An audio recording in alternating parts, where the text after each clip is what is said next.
we don't want to promote your water bottle for the day poll. But No, from the table. Do you want me to remove?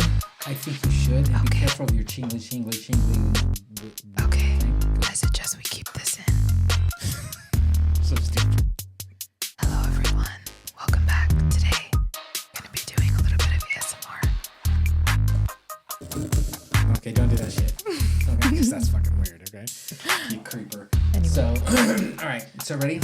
Yes. 1, 2. Oh, I thought we were 3. going to keep... We're going to do that, but we're gonna look at the camera. And I see you. Yeah. 1, 2, 3. Let's look at the camera. So, all right. Hello, everyone, and welcome back. So, hello. Cut. Why? It's so good. That was just dumb. All right. 1. Wait, 2. am I still going to do my ASMR? No, we're not doing that shit anymore. Okay. Okay. So Go. 1, 2, 3. Hello, and welcome back to Life in the Bitter Truth.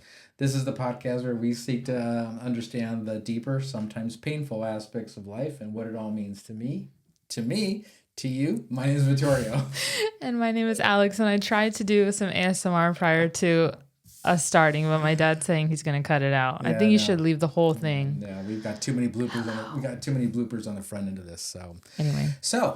This week's been a tough week for everyone, Yes. and our hearts go out to all the people that have been hurt by the LA by fires. the LA fires. Yeah, it's been tough. It's been tough watching on the news.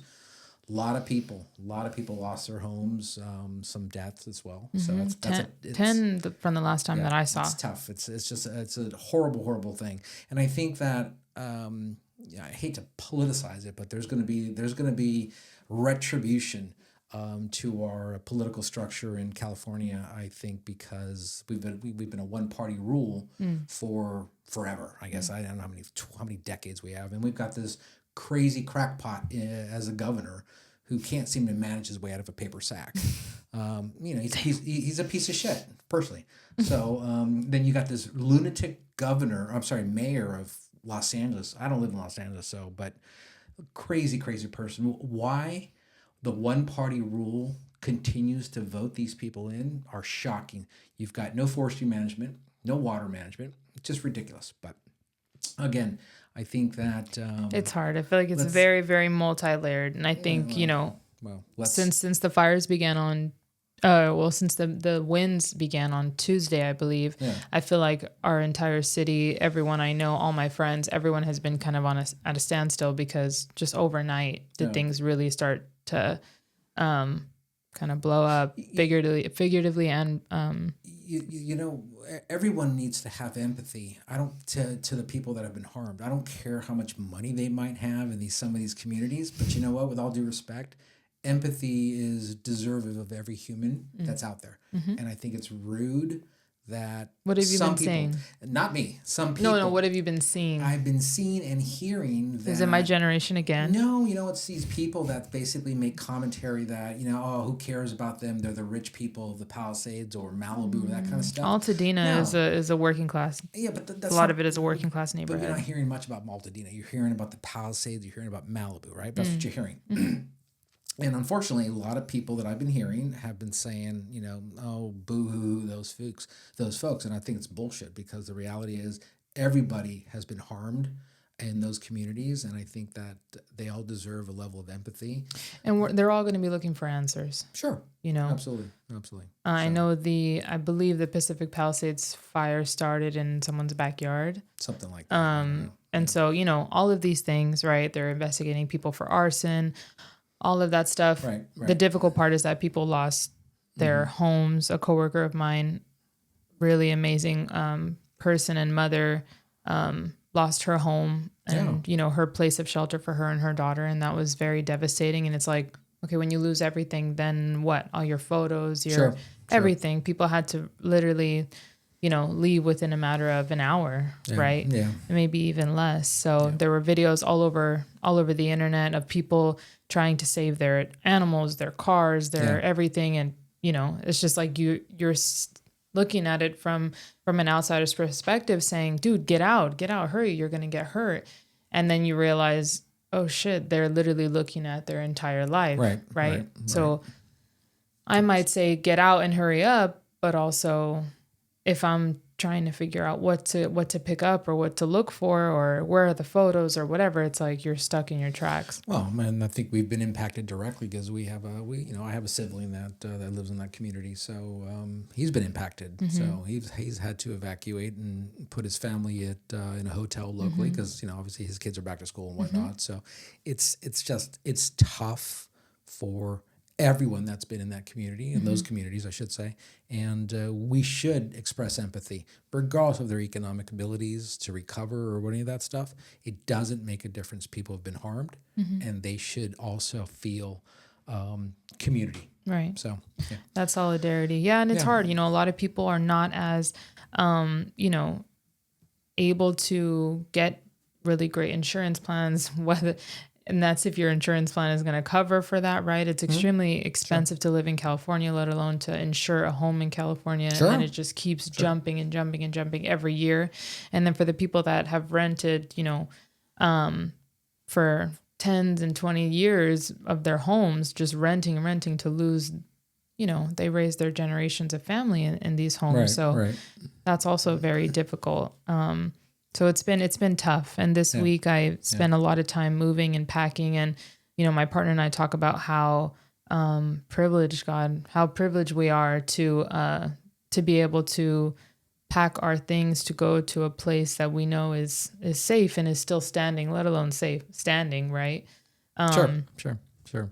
And all that we're really dealing with right now is some ash in the air. So yeah. So why don't we? So we certainly, our prayers go out to everyone, and God, I hope the fires stop soon. But these fires and these winds and these things that are out of our control, that kind of inspired this week's episode and thinking about faith, right? How do we maintain faith in these trying times? And specifically, what do we do when we feel like God is not answering our call? Right? When bad things keep happening to us, or, like this past week, my company experienced, some pretty large layoffs. And, it's hard to think about what I would have done if I would have been in that position. Sure. And all of these things are out of our control. Yeah. Right? Well, so when a rock hits my windshield and I freaking stub my toe after, and I lose my job the next day, it's like, what the hell is happening? Right. And so oftentimes people can feel like, damn, no one's looking out for me, or did I do something wrong? Does God hate me? No. These questions arise. And I think that's kind of where I want to start. Sure. So obviously God doesn't hate anybody. God, as we say, that old infamous God works in mysterious ways, certainly does. I think that people, there's life is nothing but a roller coaster, and we all know that. There's tough times and there are good times, and we have to work through the bad times and really relish the good times, because that roller coaster does go down eventually, and we have to then deal with the tough times again. But that's life. That's how life is, and it's how you deal with those tough times is really, and I think I may have said this some other time, but that's how you really create the foundation of who you are. The character that you've developed is how you deal with the adversity of life. So does God have a hand in all that? Well, there's a lot of people out there that believe so. So, religion, we can talk about religion a little, certainly. And I think it's important to give some baseline of kind of our thoughts. I mean, I grew up Catholic, altar boy. The whole thing, went to a private parochial school in the San Fernando Valley. And, from my experiences going to that or being in that environment, I hated it, right? Being taught by nuns. I love nuns. I have a healthy disdain for nuns. That's probably why I enjoy some of those horror flicks, the religious horror flicks. But I think I didn't like some of the crap that I was told. I mean, I remember vividly that I was going to go to hell. This is what I was told. I was in 4th grade, I think it was. That I was going to go to hell if I didn't go to church on the first Friday of every month.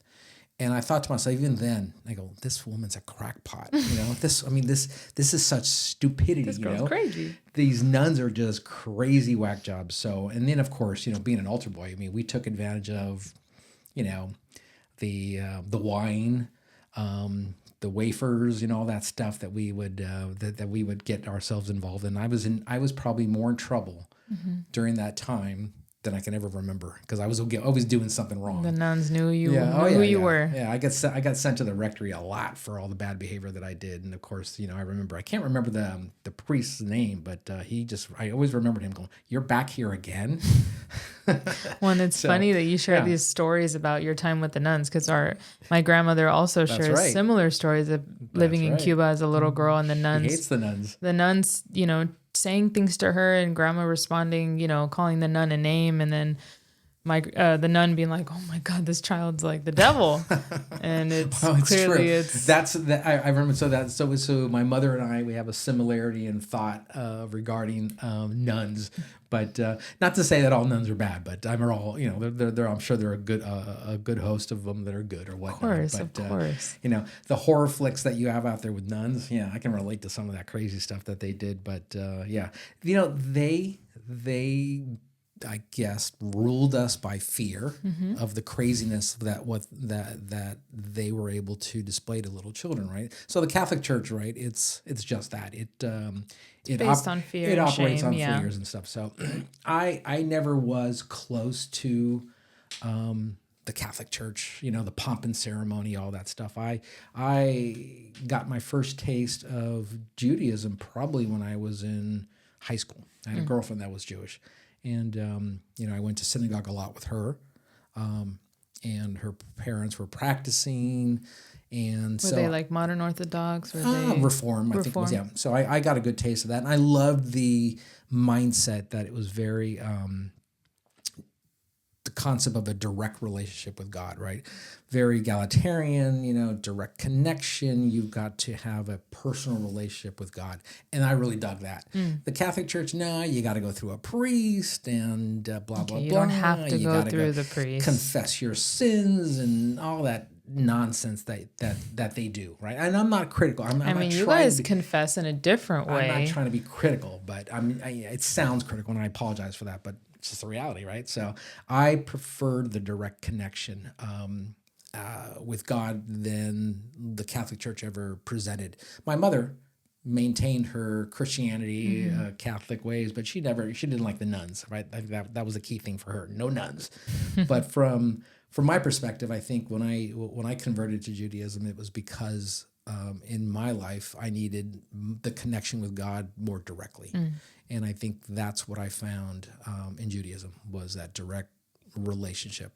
And that's what unfolded in my existence. And I can relate it back to the times I had in high school, I think probably with that first connection to Judaism. So it's interesting that you say that, because when I think of you as as my father, I always think of you as kind of someone that is very self-sufficient, that doesn't need, some people, they have that drive to want community. They want to feel acknowledged. They want to feel that closeness, right. that reminder that, okay, God is real because I have this relationship with this person right here.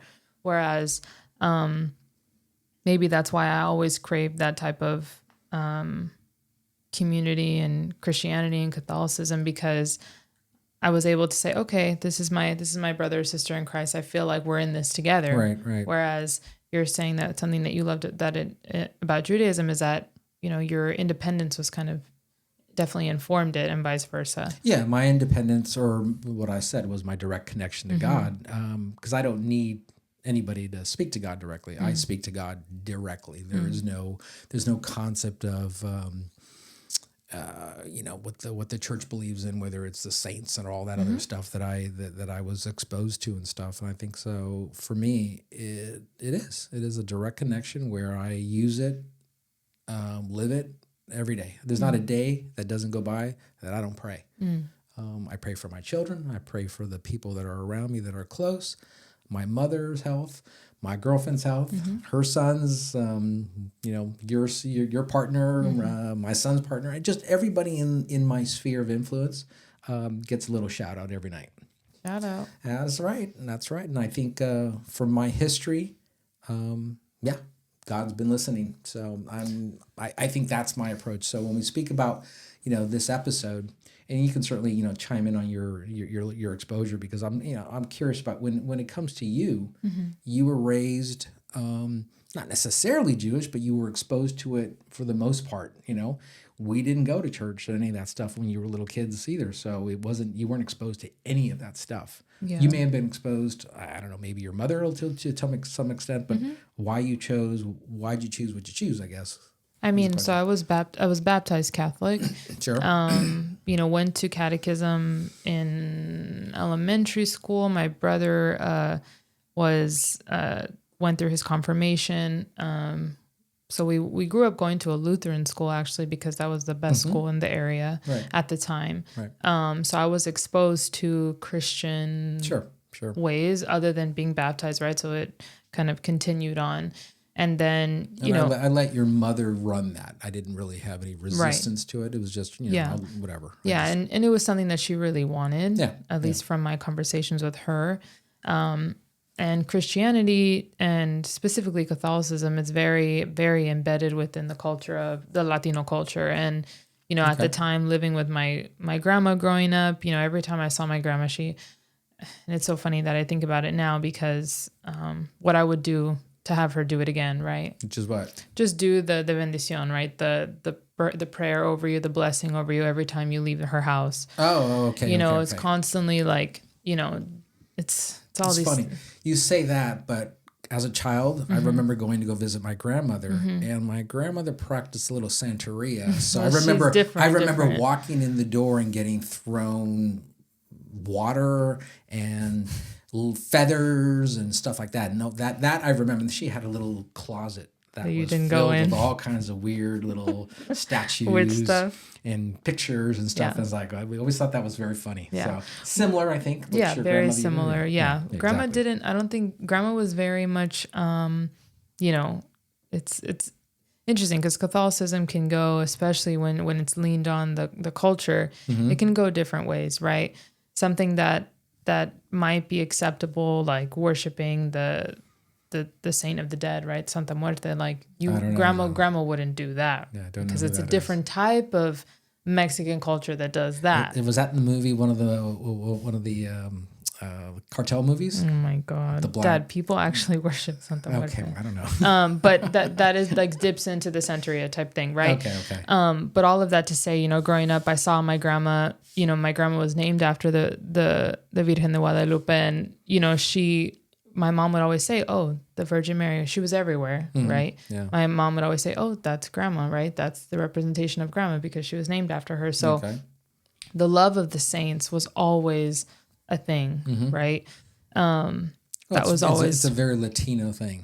Yeah, very Italian thing too. So, yeah. Exactly, yeah. So I always loved that type of practice. I will say, growing up, I don't know, maybe it was because of who we went with to the Christian church with, but sometimes my mom would drag us with a certain family member to their church, and I don't know, the vibes were fucking off. It was he was going to Calvary Chino Hills at the time, which I don't know who you're talking about, so it's okay. All of that to say, Calvary Chino Hills is a very, very, very big, very rich church, and actually, my partner's mother likes to attend those services sometimes, but I've gone from all different types and going to synagogue.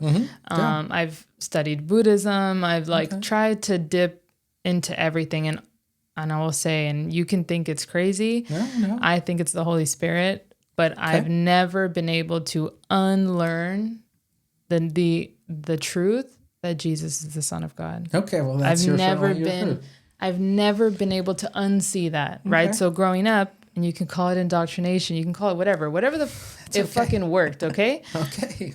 And that's how I know that it's true and that it's meant to be, because growing up, going to Lutheran school, always, saying all of our prayers and all these things, and always praying and thanking Jesus before your meal and all this stuff. Everything I was taught as a child, it feels natural. Yeah. It feels like I was always meant to do that. Sure. And one thing about Judaism is a beautiful religion. I'm thankful to God that I was able to learn about it through my dad. But I'm like, wait, where are my saints? where's Jesus in all of this, right? Like where's right. heaven? Yeah. Well, Right? There's so huge questions that Judaism just never answered for me. yeah. Or maybe I didn't feel like it was enough. I think the pinnacle of thought that I always remembered in this, at least for this conversation, is like, the Jews live for today, for our existence on this world today. And for that reason, we try to live a good life. We try to be good people, give back to community, because we don't know what's happening. We truly don't know what's happening after we pass, right? So those thoughts, and of course, so if you watch a lot of the movies, or you understand a little bit more about Catholicism, right? It's about the afterlife. A lot of Christians believe about the afterlife as well. It's just that mindset that we've got to do everything to get to heaven, right? And they sometimes lose the concept of doing good today. I don't know, man. The So Christians that I I'm flow not saying with. that's not saying everybody, but there's certainly that Yeah. that mindset, that belief structure. So It's interesting because 2 years ago in 2023, I was going to Catholic Church, and I've been going to Catholic Church for a long time. I actually got confirmed in 2021, very late in life, but it was important for me to do that, I thought, because I felt like I had to finish what I started here. Sure. And when I met my partner, he has always gone to a Christian church, has been going to the same church since he was in the womb. And, he was not really knowledgeable about Catholicism and didn't understand, why are we standing up so much? Why are we sitting down so much? Right. What are all these fucking prayers that we're saying? Right. How do I keep up with this? But he insisted on continuing to go because it's what I told him, can we do both? Can we go to Catholic Church and Christian Church until we figure out a good rhythm for us? Catholic Church and Christian Church, aren't they all one and the same? They're all Christians. The practices are different. Sure, the practices are different, but the core belief's the same.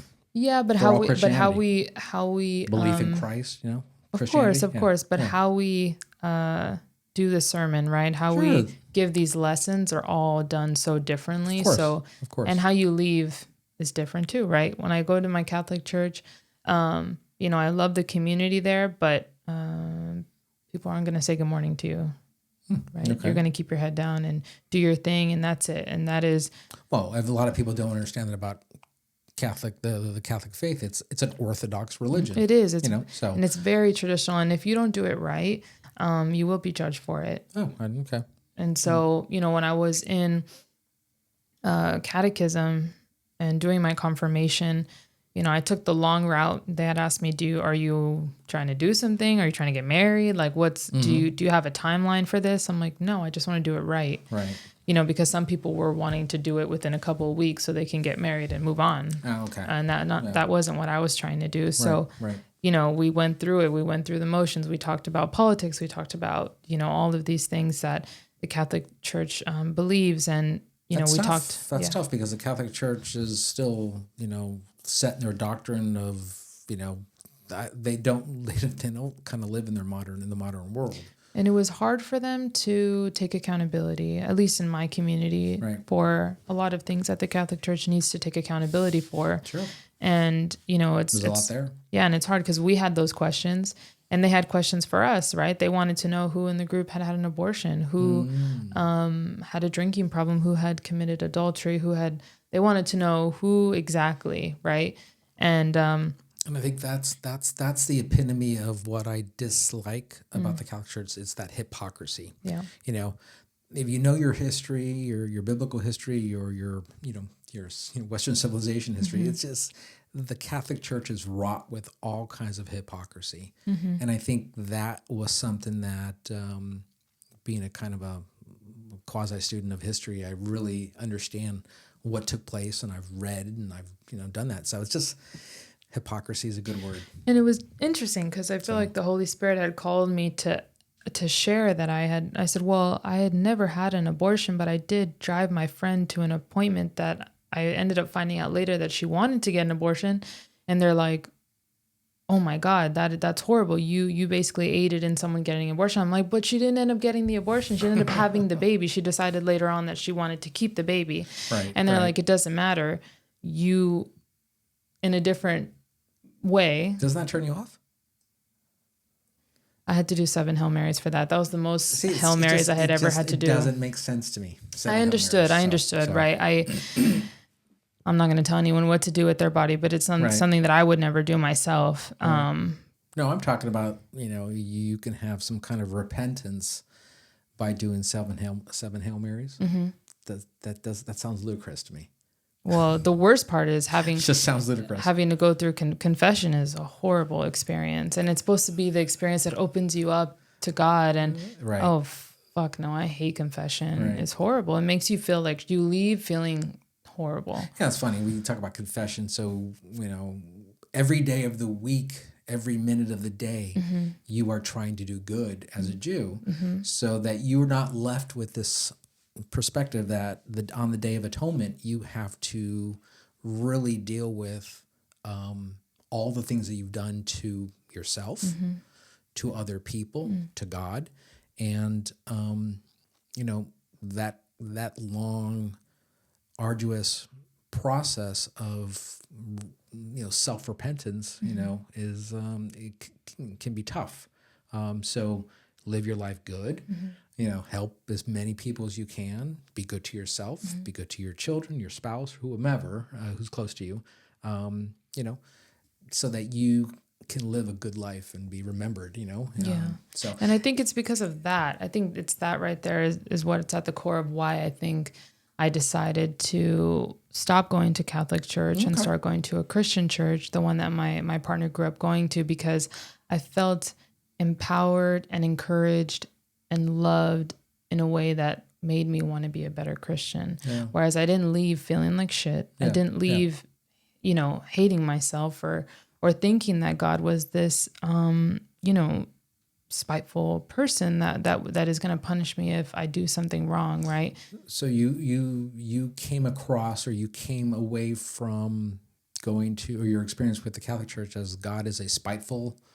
No, but it's kind of spiteful. It's kind of what in the same way that we're kind of made to feel really bad about our decisions and mm-hmm. things like that. It makes it personifies God in a way that He is, going to point His finger at you, and He's going to bring darkness on you if you don't do that. Yeah. And that's not what God does at all. I think instead, the Lord transforms us when we're ready to be. And every day is an opportunity to start again. This conversation, no one here is an expert, right? No. These are opinions. These are our understandings of things. But, when I hear about God is spiteful, it brings me back to what I hear in, how I was connected to, I guess, the Catholics, in the sense that, the old, they used to call they would call it the Old Testament. Mm-hmm. In fact, the Christians call it mm-hmm. the Old Testament as well. That's where God was the spiteful, vengeful God, and that's just not the reality, right? There's, mankind, as God created man, the heavens and the earth, man, all that stuff. It, what God's greatest gift was, freedom of choice, mm-hmm. And so God can present everything to you, mm-hmm. But you have the choice to take one direction or another. And you have the responsibility, and unfortunately, you take the outcome of your choices, happens. Right? So that doesn't mean that God drove you to that. God gave you those options, mm-hmm. and you took one path. Could have taken the other path, may have had a different result. Mm-hmm. So I don't believe any of that spiteful nonsense. I really don't. It is true that a lot of people, God did not create the fires that are taking place. Right. God didn't harm these people. Mm-hmm. It's a circumstance that took place. It's a downside of that roller coaster, mm-hmm. and it's just a situation where, prayer certainly will help those people, mm-hmm. and that will continue to, alleviate some of the stress. I think that connection, prayer is an important part of dealing with through hardship. And I think it definitely is all about perspective at the end of the day. You know, Sure. some bad things could be happening, and, you know, I could feel like, oh my God, why me? Why me? And then why did this really bad? Why did I get a freaking ticket today when I don't have the money to pay for a ticket Sure, and all this sure. stuff? And then I go home and you're making dinner and you feed me. Mm-hmm. That's a God-given Those are blessing right blessings. there. That's right. Right. And so it's like, I might think, oh my God, my life is falling apart because this is happening and this is happening. And, but then again, I'm literally walking on 2 feet that work, legs that work. Like, other people don't have this, but I do. So, you know, it's really just about perspective. And it's interesting that, you know, a lot of people, they want to blame God for these things. Sure. And I understand we all need our person to blame sometimes, but, you know, it's when true transformation is something you're interested in, it's really all about looking in the mirror, as difficult as that can be. Sure. You know, it's funny. My partner, she is very religious, belief in God and using God or prayer as a form of, you know, connecting and feeling a little bit of, you know, less pressure of what life can bring sometimes. And I think she amplifies that in the way she approaches her conversations with her family members and whatnot. And she's Christian. So I want to share with you something that she told me the other day. Sure. So while you're looking that up, I mean, that's the way she approaches it. And I think I can understand. It's we have a similar thought as it relates to prayer. You know, Yeah. So go ahead. I had checked in with her, you know, because she, you know, just checking in with everyone in regards to the fires and the bad air quality and all this stuff. And she said, all is well, thank God. I feel so lucky that there has only been minor issues to deal with for me. She just shared about, you know, her backyard or whatever. Oh, the high winds, yeah. Yeah, and she said, Malibu is one of my favorite places and I know will never be the same. And then she says, I'm heartbroken for these people who have been impacted by these devastating and traumatic, forever life-changing losses.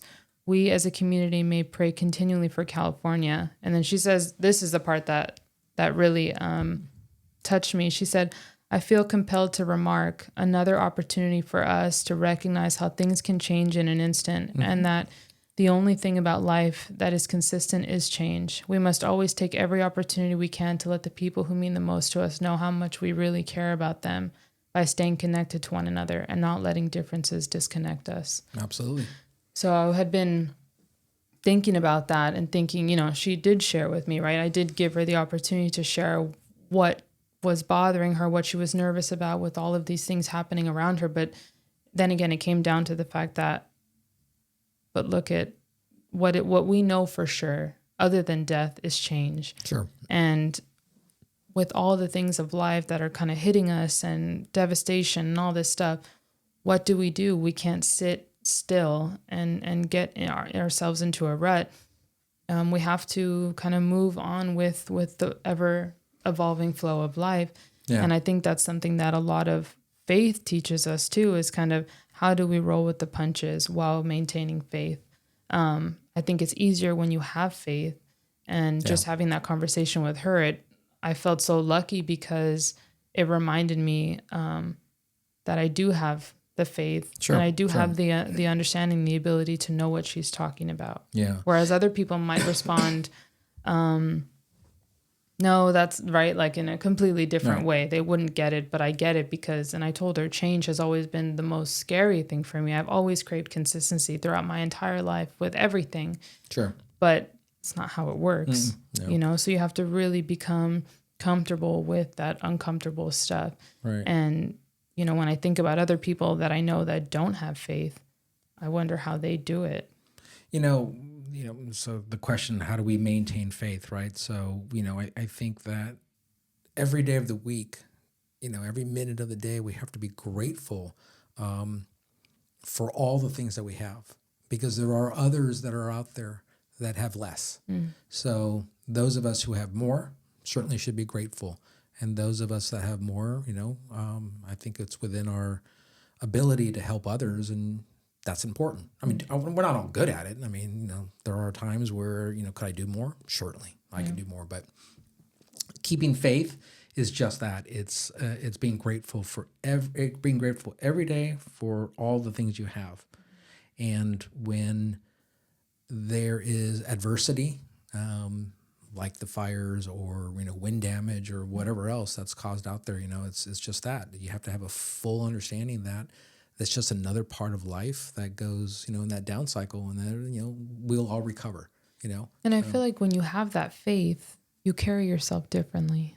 I always tell my partner, like, the person you have now, this, me being a woman of faith, trying my best to be the best person that I can be for others around me, as a daughter, as a sister, as a partner, as a person for me. You have the best version of me now, right? Because I carry myself in a certain light. I don't feel the cloud around me. I don't feel the darkness that I had before. And, when you have that perspective, a cup of coffee is like a godsend gift. And I look at everything like that now. And so I had shared with your partner that, her inviting us over to for New Year's Eve or for New Year's Day, a meal and stuff like that. Yeah, you might think, oh, I just invited the kids, we're going to do this and whatever. No, it really meant a lot to my partner and I, because we were craving that community and that family that maybe he hadn't been experiencing recently. And, I wanted that togetherness. And, oh my God, now we're being fed this delicious, beautiful food that is very expensive. And, for us and how we eat normally, right? These are privileges, and to have that togetherness with the food and to be able to be in a place that we're taking pictures together as a family. Like, oh my gosh, like, we are so gifted to be in the situation where people want to take pictures with us. We want to capture these memories. A lot of people don't live life in a way that they might want to capture things. There's an abundance. So when I look at her and how she presents her approach to living, there's that abundance of joy, right? She loves having get-togethers and playing games and whatnot. So do you think that's because she has faith, that she has that joy? Oh, absolutely. I think she absolutely has that that mindset. There's faith. Because I know she's been tried throughout her life. Sure. Of course, we all have. We certainly all have. Some more than others, but certainly she has. And she doesn't look at it as life is a negative. Life is a positive. And though you're entitled to feel down, you're not entitled to stay there, right? You're entitled to live it for a short time, but you must get out of that rut. Otherwise it can consume you. Right. So she lives it. And so some of the joy that we do every year, and as it relates to faith and whatnot, we do Passover Seder, and we have everybody there. And, oh my God, it's a ball. And I specifically, take some time and write down some meaningful questions for open discussion and conversation. And, it's very funny. And last year, I think there was something out that came out on Netflix about the Passover of the Exodus. And I remember it was my girlfriend, her youngest son, and myself sitting there. And the first episode, I think there was a 3-part or 4-part episode series. And I think we got into such a discussion that we may have gone through maybe 10 minutes before we realized it was 2 hours later. Oh my God. So, and and we were discussing the Exodus and, the I guess the moral statements of, of all that took place during that time and whatnot. And we finally did get through it over the weekend, but it was a lead up to, I guess, Passover that last year. And so these are the kinds of things that we'll do. We'll have open conversations about God and, the benefits of living our rich life. And I mean rich life in the sense of family and abundance. I'm not talking about, dollars, but I'm talking about abundance of family, abundance of health, those kinds of things. Oh my gosh, so, yes. So, and it's interesting, my partner and I will have these conversations, and when bad things happen to us or unlucky things happen to us, I'll say, he'll turn to me and ask me, did I do something to deserve this? Is this karma? Is this God? Like, and it's funny, when good things happen to us, we ask ourselves the same question: is this God? Like, is this, or what did, and I don't and it's funny because, when we have these epiphanies and we ask ourselves, is this God? We're immediately like, yes, of course it's God. Like, God gives us all the time. Like, we're constantly blessed. And then when bad things happen, we're like, no, this is not God. He would never do this to us, right? It's just an interesting kind of, sometimes it's on, sometimes it's off. And that's something I learned growing up, learning about prayer as like a little kid. And, I was told all the time, God will always answer your prayers. And so I'd be like, God, please. He'll answer it with a no, a yes, or a maybe. And I would say, God, please, I don't want a brother anymore. Please, please send him away. Please. Amen. Yeah. And then I would wake up and he'd still be there. And I'd be like, oh my God, God doesn't love me. He doesn't care. Or I'd be like, God, if you're there, please put, I would say like, please put a dime under my pillow when I wake up. Okay. Right. And then I'd be like, all right, bye. Yeah. And then I would wake up and there would be no dime. And I'd be like, dude, you're not real. Yes. And it's funny that I now in my adult life, as I'm thinking about the future and marriage and children and all this stuff, I'm realizing that you have to pray to God at all times, not just for the good stuff, not only during bad times, but all the time. It's funny. So last week there was a little bit of an episode with the car, and because of the winds. And your boyfriend got a little upset because something happened to his car, and he's distraught. And I kind of shouldn't use it. Just another. I hate that word distraught, but it's more so he was just upset. Stressed, shit happened, right? So it's that situation where it took him some time to get past it. He did, but it's that thought process. God, why does this shit keep happening to me, right? So. Yeah, I commend him for getting through it faster. And it happened. And it just happens. And these things always happen in the weirdest ways, because of the crazy winds. He was at one of our stores in Monrovia where we sell vintage clothing. And, he did a great thing. He put a new rack in the shop for me, for my clothes. Right. And he felt so good. And he was so excited to show me. And then when he called me, it's when he came outside and he's like, a freaking acorn or some shit from the tree because of these crazy ass winds, which mind you, we didn't know the fires were going to start the next day. But he said, because of that, I have a freaking cracked windshield, just like that. Yeah. And he's like, what, why? He just, I know. So it's like that moment where you're like, I'm just going to drive home in silence because I just need to understand and try to figure out what's going on here.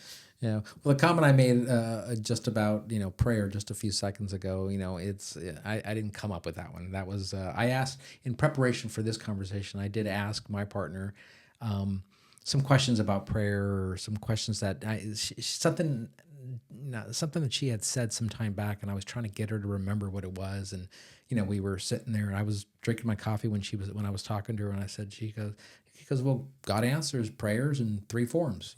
It's a yes, a no, and maybe. And so, and you have to be okay with all of them. You do. Eventually. You do. Because God may not answer the prayer today for what you're asking for. The prayer will be answered eventually, but may not be in the exact form that you were looking for.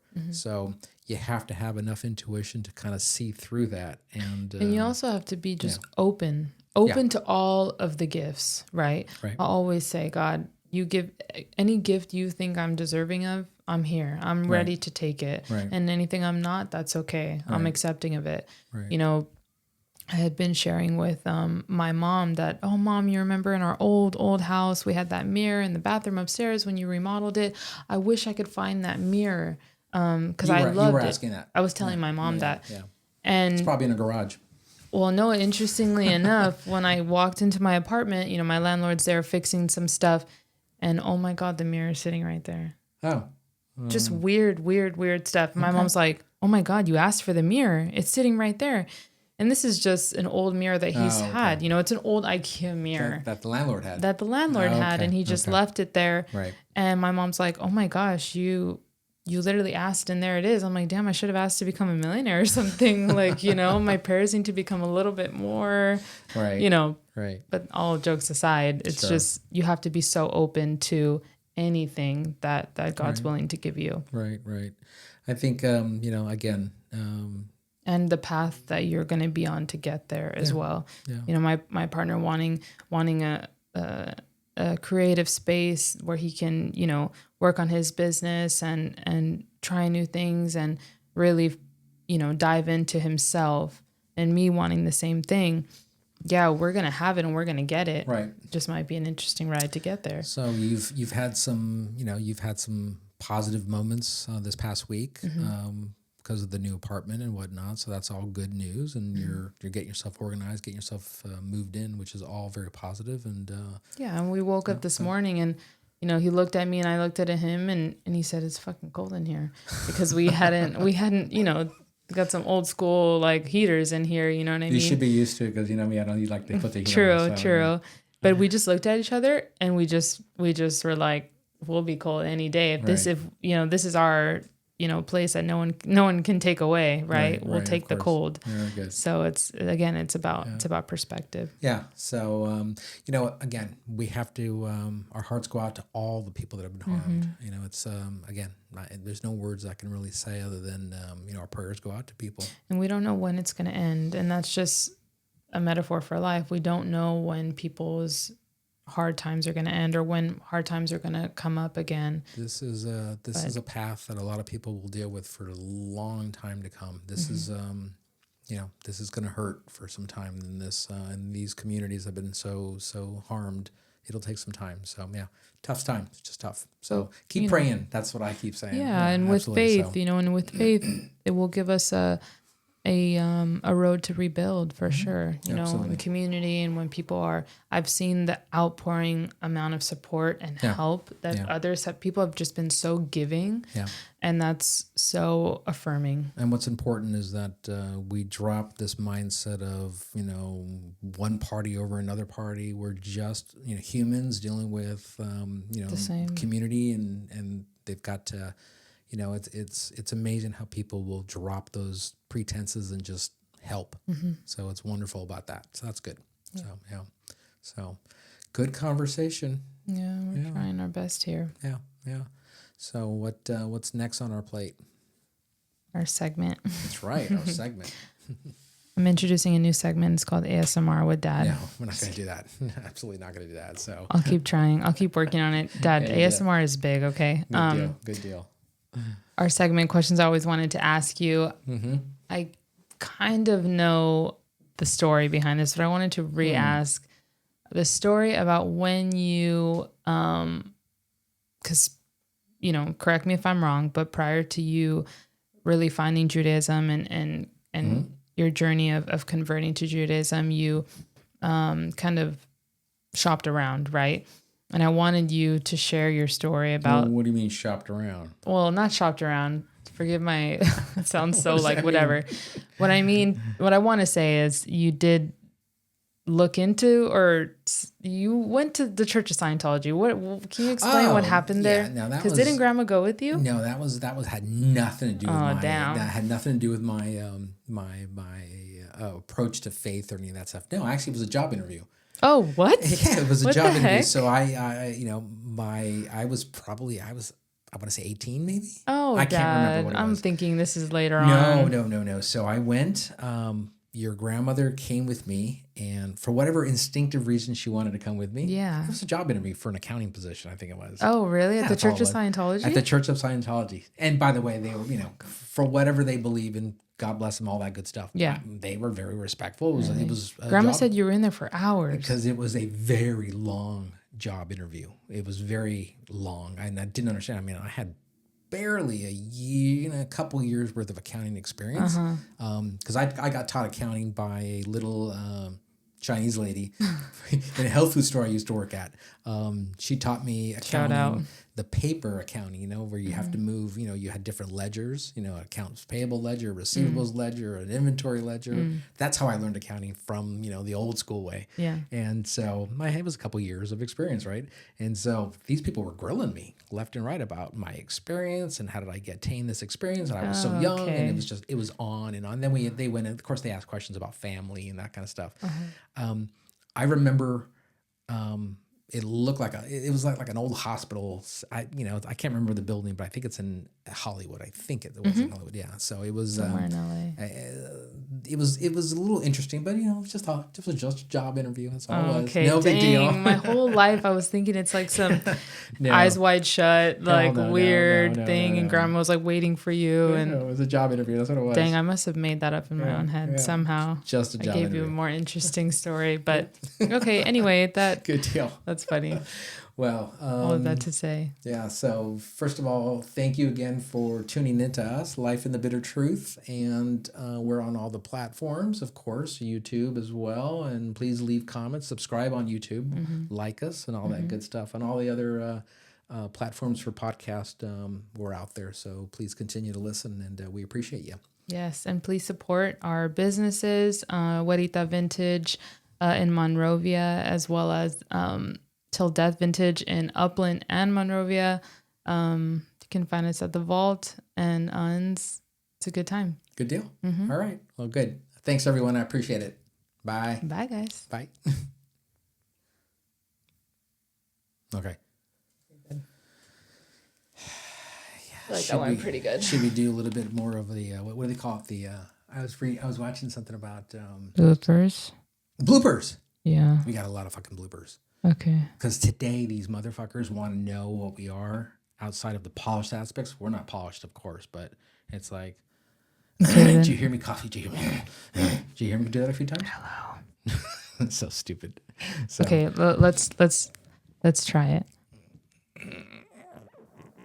Yeah, everyone. Try whispering. it feels like I got a fart. No, try whispering.